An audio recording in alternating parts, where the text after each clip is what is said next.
हे guys, how are you? Study simplified या free Marathi education चॅनलवर तुमचं पुन्हा एकदा मनापासून स्वागत. मी किशोर गोरे. मित्रांनो, आजच्या लेसनमध्ये आज आपण नोबेल पुरस्काराविषयी सविस्तर माहिती पाहणार आहोत. नोबेल पुरस्काराची सुरुवात कधी झाली, नोबेल फाउंडेशनची स्थापना कधी झाली, कुणाच्या स्मृतिप्रीत्यर्थ हा पुरस्कार दिला जातो, कोणत्या कोणत्या विषयात हा पुरस्कार दिला जातो आणि या वर्षीचे पुरस्कार कोणाकोणाला मिळाले ते आपण सविस्तर पाहणार आहोत. So let us start. तर मित्रांनो, यावर्षीचे नोबेल पुरस्कार पाहण्याआधी आपण नोबेल पुरस्काराविषयी सविस्तर माहिती पाहूया. तर ॲक्च्युली याच्या पाठीमागे नोबेल पुरस्काराची सुरुवात करण्यापाठीमागे एक स्टोरी आहे, एक छोटीशी स्टोरी आहे. ती अशी आहे की एकदा झालं असं होतं की स्वीडनच्या एका न्यूजपेपरमध्ये अल्फ्रेड नोबेल यांचा मृत्यू झाला अशी एक बातमी छापून आली होती.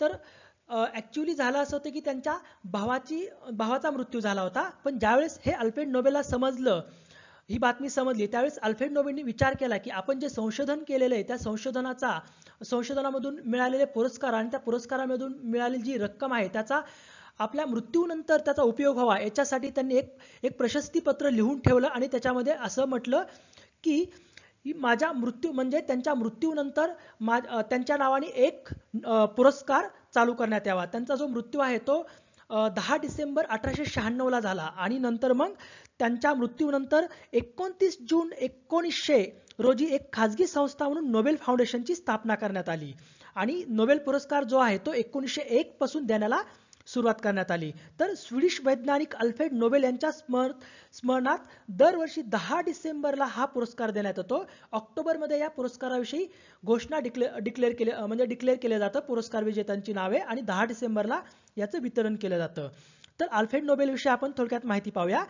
तर ते रसायनशास्त्रज्ञ, अभियंते आणि ते संशोधक होते. त्यांनी त्यांच्या कार्यकाळात एकूण 355 शोध लावले. त्यापैकी महत्त्वाचा शोध म्हणजे डायनामाइट व बॅलिस्टाइट या दोन गोष्टींचा त्यांनी महत्त्वाचा शोध लावला. सो त्यानंतर मग या फाउंडेशन अंतर्गत 1901 पासून नोबेल पुरस्काराच्या वितरणास सुरुवात करण्यात आली. तर हा जो पुरस्कार आहे तो सुरुवातीला 5 विषयात दिला जात होता. म्हणजे ते विषय कुठले? रसायनशास्त्र, भौतिकशास्त्र, साहित्य, जागतिक शांतता आणि वैद्यकशास्त्र. म्हणजे 1901 पासून या 5 विषयात हा नोबेल पुरस्कार दिला जात होता.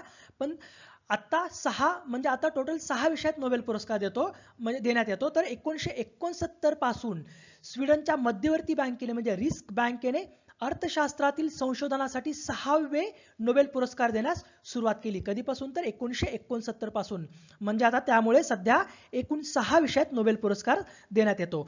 तर आता नोबेल पुरस्कार जे आहेत त्या 6 विषयातले नोबेल पुरस्कार हे एकाच ठिकाणी दिले जात नाहीत आणि एकाच संस्थेकडून दिले जात नाहीत. तर त्या वितरण करणाऱ्या संस्था ज्या आहेत त्या वेगवेगळ्या आहेत. तर ते आपण पाहूया. तर पहिली जी आहे royal Swedish academy of sciences, ही जी संस्था आहे ती भौतिकशास्त्र, रसायनशास्त्र आणि अर्थशास्त्र या 3 विषयातले जे नोबेल आहे ते वितरणाचं काम करते. दुसरी संस्था कॅरोलिन्स्का इन्स्टिट्यूट ऑफ स्वीडन, ही जी संस्था आहे ती वैद्यकशास्त्रामध्ये नोबेल पुरस्काराचं वितरण करते. तसंच द स्वीडिश अकादमी जी आहे ती साहित्यातल्या नोबेल पुरस्काराचं वितरण करते आणि नॉर्वेजियन नोबेल पुरस्कार समिती जी आहे ती शांतता या नोबेल पुरस्काराचं वितरण करण्याचं काम करते. सो व्यवस्थित लक्षात ठेवा. आता मित्रांनो, हा जो पुरस्कार आहे तुम्हाला सांगितलं की दर वर्षी 10 डिसेंबरला दिला जातो. ऑक्टोबरमध्ये त्याचं डिक्लेरेशन होतं आणि 10 डिसेंबरला त्याचं वितरण होतं. सो शांततेचा जो पुरस्कार सोहळा आहे तो ओस्लो नॉर्वेमध्ये होतो. शांतता या नोबेल पुरस्काराचा पुरस्कार सोहळा ओस्लो नॉर्वेमधून तो दिला जातो आणि बाकी इतर 5 विषयातले जे नोबेल पुरस्कार आहेत ते स्टॉकहोम स्वीडन येथून दिले जातात. सो व्यवस्थित लक्षात ठेवा. आता नोबेल पुरस्काराविषयी आपण इतर महत्त्वाची एक्झामच्या दृष्टिकोनातून माहिती पाहूया. तर हा जो पुरस्कार आहे तो 2 जागतिक महायुद्ध म्हणजे 2 वर्ल्ड वॉर सोडले तर प्रत्येक वर्षी देण्यात येतो. म्हणजे जागतिक महायुद्ध म्हणजे पहिलं जे महायुद्ध होतं ते 1914 ते 1918 आणि दुसरं महायुद्ध 1939 ते 1945 साली 45 या कालखंडादरम्यान झालं होतं. तर या कालखंडादरम्यानच फक्त हा नोबेल पुरस्कार दिला गेला नाही. तर दुसरं महत्त्वाचं म्हणजे हा पुरस्कार जो आहे तो मरणोत्तर दिला जात नाही. ओके, हा एका व्यक्तीला किंवा संस्थेला किंवा जास्तीत जास्त 3 व्यक्ती किंवा संस्थेला दिला जातो. म्हणजे 3 व्यक्ती किंवा 3 संस्थेपेक्षा जास्त संस्थेला किंवा व्यक्तीला हा कंबाईन मध्ये दिला जात नाही. फक्त 1 किंवा 3 व्यक्ती किंवा 1 संस्था किंवा 3 संस्थांना एकत्रितरित्या दिला जातो. आतापर्यंत हा जो पुरस्कार आहे तो 48 महिलांना देण्यात आलेला आहे 1901 पासून. सर्वात म्हणजे हा पुरस्कार मिळवणारी जी सर्वात तरुण जी व्यक्ती आहे हा पुरस्कार मिळवणारी ती मलाला युसूफझाई आहे. तिला वयाच्या 17व्या वर्षी हा पुरस्कार मिळाला होता शांततेचा नोबेल म्हणून, जो की कैलास सत्यार्थी आणि मलाला युसूफझाई यांना मिळून तो दिला गेला होता 2014 साली. सर्वाधिक वयाचे पारितोषिक विजेते आहेत, जे नोबेल पारितोषिक विजेते आहेत सर्वाधिक वयाचे, ते लिओनिड हर्विंग्ज. वयाच्या 90व्या वर्षी त्यांना हा पुरस्कार मिळालेला आहे. सो व्यवस्थित लक्षात ठेवा. तर मित्रांनो, या नोबेल पुरस्काराचं जे स्वरूप आहे ते पाहूया. तर अल्फ्रेड नोबेल यांचा फोटो असलेला 24 कॅरेट सोन्यापासून बनवलेले 175 ग्रामचे पदक किंवा मेडल दिलं जातं. तसंच कॅश दिला जातो आणि प्रशस्तीपत्र दिलं जातं, जे की अल्फ्रेड नोबेल यांच्या म्हणजे हस्ताक्षरात ते आहे. ओके. सो आता भारतीय नोबेल पुरस्कार विजेते पाहूया, म्हणजे जे पूर्णपणे भारतीय आहेत तर ते पाहूया. ते 5 म्हणजे आतापर्यंत पूर्ण भारतीय असलेले 5 व्यक्तींना नोबेल पुरस्कार देण्यात आलेला आहे. तर ते कोणते कोणते? तर पहिला जो नोबेल पुरस्कार मिळाला भारतीय व्यक्तीला तो 1913 ला मिळाला रवींद्रनाथ टागोर यांना. कशासाठी? गीतांजली या काव्यसंग्रहासाठी, लिटरेचर म्हणजे साहित्यामध्ये मिळाला होता. दुसरं म्हणजे सी.व्ही. रमन यांना 1930 साली कशासाठी मिळाला होता? तर Raman effect related to light याच्यासाठी मिळाला होता, फिजिक्समध्ये. ओके, भौतिक शास्त्रामध्ये. नंतर तिसरा व्यक्ती म्हणजे मदर तेरेसा. 1979 साली त्यांना मिशन निर्मल हृदय या त्यांची जी संस्था आहे या संस्थेसाठी त्यांना शांततेचा पुरस्कार मिळाला होता.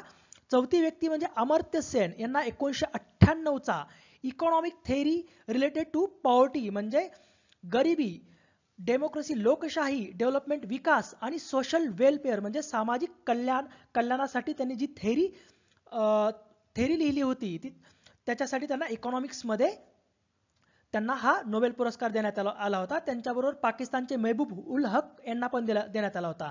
सो व्यवस्थित लक्षात ठेवा, त्यांना HDI साठी हा नोबेल पुरस्कार मिळाला नव्हता.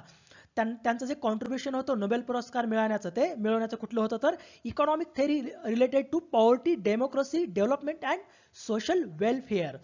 नंतर पाचवी व्यक्ती जी आहे ती कैलास सत्यार्थी यांना 2014 साली struggle against the suppression of children याच्यासाठी त्यांना शांततेचा नोबेल पुरस्कार मिळाला होता. मलाला युसूफझाई बरोबर दोघांना म्हणजे दोघांना एकत्रितपणे देण्यात आला होता. जी त्यांची जी बचपन बचाओ आंदोलन जे आहे कैलास सत्यार्थींचं त्यांनी ते चालवलेलं होतं, तर त्यासाठी त्यांना शांततेचा नोबेल पुरस्कार देण्यात आलेला. सो व्यवस्थित लक्षात ठेवा. मित्रांनो, आता आपण 2016चे जे नोबेल पुरस्कार विजेते आहेत त्यांच्याविषयी माहिती पाहूया. तर यावर्षीचा शांततेचा नोबेल पुरस्कार जो आहे तो युआन मॅन्युएल सॅन्टोस यांना मिळाला, जे की कोलंबियाचे राष्ट्राध्यक्ष आहेत. त्यांचं काम काय होतं कॉन्ट्रीब्युशन? तर कोलंबियातील यादवी युद्ध थांबवण्यासाठी त्यांनी प्रयत्न केले. गेली 50 वर्षापासून यादवी युद्ध चालू होतं. आणि तसेच जी त्यांची संघटना होती, एक त्यांच्या देशामध्ये संघटना होती revolutionary arm forces of Colombia, ही जी सशस्त्र बंडखोर संघटना होती त्या बंडखोर संघटनेबरोबर त्यांनी शांतता करार करण्याचा प्रयत्न केला होता. त्या कॉन्ट्रीब्युशनसाठी त्यांना यावर्षीचा शांततेचं नोबेल पुरस्कार देण्यात आलं. ओके, हा फोटो तुम्ही पाहू शकता. मित्रांनो, यावर्षीचं जे साहित्याचं नोबेल आहे ते साहित्याचं नोबेल बॉब डिलन यांना मिळालं होतं, ज्यांचं मूळ नाव हे रॉबर्ट झिमरमन असं त्यांचं मूळ नाव आहे.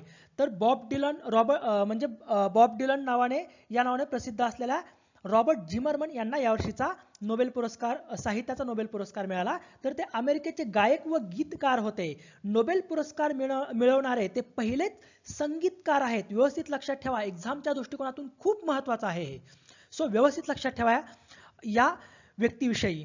त्यांनी त्यांच्या गाण्यातून अमेरिकन स्वातंत्र्याचा पुरस्कार केला होता. तसंच अमेरिकन नागरी हक्कांसाठीची जी मोहीम होती त्यांनी त्या मोहिमेला आपल्या गाण्यांतून गीतांतून त्यांनी चालना दिली होती. तसंच व्हिएतनाम विरुद्ध जो युद्ध झालं होतं त्यांनी त्या युद्धाच्या विरुद्ध आपल्या गाण्यातून त्या व्हिएतनाम युद्धाचा निषेध नोंदवला होता. सो त्यांच्याविषयी आणखी आपण माहिती पाहूया. बॉब डिलन यांचे आपण काही संगीत अल्बम तसेच त्यांचे गाजलेले सॉंग्स जे आहेत गाणे ते पाहूया, कारण एक्झामच्या दृष्टिकोनातून हे खूप महत्त्वाचं आहे. हे तुम्हाला रट्टा मारावाच लागेल. ओके. सो त्यांचा पहिला जो संगीत अल्बम आहे बॉब दी डिलन नावाचा, बॉब दी डिलन. दुसरा हायवे 61 रिव्हिजिटेड. नंतर blonde on blonde, self portrait, planet waves, love and theft, together through life, shadows in the night, तसेच द फ्रीविलिंग.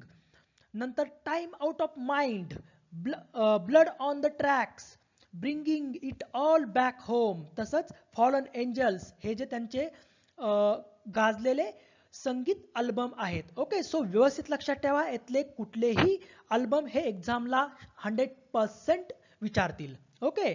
सो यांचे गाजलेले सॉंग्स दुसरे आहेत ते म्हणजे ब्लोविंग इन द विंड, तसंच the times they are a change, तसंच like the rolling stone. हे त्यांचे गाजलेले गाणे आहेत. सो व्यवस्थित लक्षात ठेवा. या वर्षीचं जे अर्थशास्त्रातलं नोबेल आहे ते ऑलिव्हर हार्ट ब्रिटनचे आहेत हे, आणि बेंट हॉमस्ट्रॉम फिनलँडचे आहेत ते. तर या दोघांना कॉन्ट्रॅक्ट थेअरीसाठी अर्थशास्त्रातलं नोबेल मिळाले. कॉन्ट्रॅक्ट थेअरी म्हणजे काय, तर कामगार आणि कंपनीमध्ये जे कामाच्या संबंधात होणार जे कॉन्ट्रॅक्ट असतं ते कॉन्ट्रॅक्ट कोणत्या स्वरूपाचं असावं, कसं असावं, त्याच्याविषयी पूर्ण त्यांनी त्या कॉन्ट्रॅक्ट थेअरीमध्ये थेअरी मांडलेली. सो त्याच्यासाठी त्यांना अर्थशास्त्रातलं नोबेल देण्यात आलेलं आहे. या वर्षीचं जे रसायनशास्त्रातलं नोबेल पुरस्कार आहे ते तिघांना देण्यात आलेलं आहे. ते जीन सुवेज फ्रान्स, तसंच जे फ्रेझर स्टोकट ब्रिटन, आणि बर्नार्ड फेरिंगा नेदरलँड. हे या तिघांना यावर्षीचं रसायनशास्त्रातलं नोबेल कशासाठी दिलंय, तर रेणूंशी संबंधित त्यांनी मॉलिक्युलर मशीनची रचना केली, याच्यासाठी त्यांना यावर्षीचं रसायनशास्त्रातलं नोबेल पुरस्कार देण्यात आलं. यावर्षीचा भौतिकशास्त्रातलं नोबेल जे आहे ते तिघांना विभागून देण्यात आलं. ते म्हणजे डेव्हिड थोउलेस, डंकन हार्डेन आणि मायकल कोस्टलिटस. हे तिघही ब्रिटनचे आहेत आणि त्यांचं जे वर्क आहे त्यांना एक्झॉटिक मॅटर याच्यासाठी त्यांना यावर्षीचा भौतिकशास्त्रातला नोबेल पुरस्कार देण्यात आला. तर यांनी द्रव्याच्या वेगवेगळ्या अवस्था ज्या आहेत व त्यातील बदल जे आहेत याच्यावर त्यांनी संशोधन केलेलं आहे. आणि या वर्षाचा वैद्यकशास्त्रातला जो नोबेल पुरस्कार आहे तो योशिमिरी ओसुमी यांना मिळालेला आहे. ते जपानचे आहेत. तर त्यांचं वर्क जे आहे ते ऑटोफॉगी सेल्फ इटिंग या नावाने ओळखल्या जाणाऱ्या पेशी स्तरावरील मूलभूत प्रक्रियेसंबंधित त्यांनी संशोधन केलेलं आहे. तर त्या संशोधनासाठी त्यांना यावर्षीचा वैद्यकशास्त्रातला नोबेल पुरस्कार मिळालेला आहे. ते जपानचे आहेत. ओके. सो व्यवस्थित लक्षात ठेवा. सो मित्रांनो, हे जर लेक्चर तुम्हाला लेसन आवडलं असेल तर प्लीज तुम्ही तुमच्या सर्व मित्रांना हे लेक्चर शेअर करायला विसरू नका, आणि स्टडी सिम्प्लिफायर या चॅनलला सबस्क्राईब करायला विसरू नका. So thank you for watching this lesson. Have a good day.